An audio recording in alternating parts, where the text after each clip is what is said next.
আসসালামু আলাইকুম সম্মানিত চাষি ভাই বন্ধুরা, আজকে ভিডিওতে আলোচনা করব অরিজিনাল থাইজিতীয় পাঙ্গাস মাছ।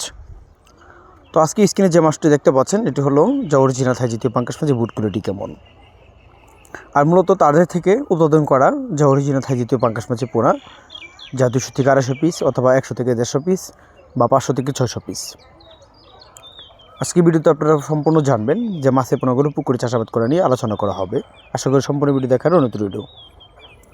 স্ক্রিনে যে মাছগুলো দেখতে পাচ্ছেন যা সাইজ হলো যা 3 ইঞ্চি সাইজের হবে থাইজিতীয় পাঙ্গাস মাছ, বা তার থেকে একটু ছোটো হতে পারে, তখন 2.5 থেকে 3 ইঞ্চি সাইজ, যা কেজিতে দাঁড়াবে যা 200 থেকে 250 পিস। থাইজিতীয় পাঙ্গাস মাছের পোনা যা পুকুরে কালচার করা যায়, যদি মাছের পোনা 2 থেকে 2.5 কেজি, 2.5 ইঞ্চি অথবা 3 থেকে 4 ইঞ্চি, 5 থেকে 6 ইঞ্চি বা কেজিতে 8টা থেকে 10টা, এর ভিতর হলে মাছের পোনাগুলো পুকুরে চাষ করা যায়। কিন্তু আপনাদের লক্ষ্য রাখতে হবে ভালো একটা পুকুর। অরিজিনাল থাইজিতীয় পাঙ্গাস মাছের পোনার কায়া রং যা লালচে বাদামি বর্ণের হয়ে থাকবে। দ্বিতীয় কথা হলো মাছের আকৃতি লম্বা থাকবে, সাদা রঙের বাদামি কালার বর্ণের মাছের কালার হয়ে থাকে।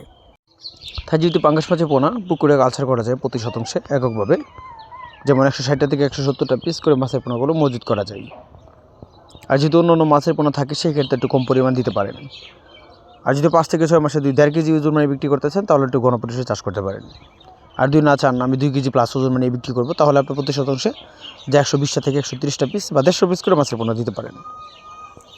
আপনারা থাইজিতীয় পাঙ্গাস মাছের পোনা আমাদের কাছ থেকে নিতে পারেন, যেমন 2 ইঞ্চি, 3 ইঞ্চি, 4 ইঞ্চি, 5 ইঞ্চি বা কেজিতে 8টা থেকে 10টা, 5টা থেকে 6টা, এরকম বিভিন্ন সাইজের মাছের পোনা রয়েছে, আপনারা চাইলে নিতে পারেন। আমাদের এখান থেকে সমগ্র বাংলাদেশের যে কোনো স্থানে মাছের পোনাগুলো হোম ডেলিভারির মাধ্যমে বিক্রি করা হয়। যদি অন্য চাষিরা আছেন আগ্রহী, অবশ্যই আপনারা স্ক্রিনে থাকা নাম্বার তথ্য পরামর্শ জেনে নিতে পারেন, কেননা সব কিছু এই ছোটো ভিডিওতে পরামর্শ বলা যায় না। আপনারা কীভাবে চাষ করবেন সকল তথ্য পরামর্শ আপনারা ফোনের মাধ্যমে জেনে নিতে পারেন। তো ধন্যবাদ, আসসালামু আলাইকুম।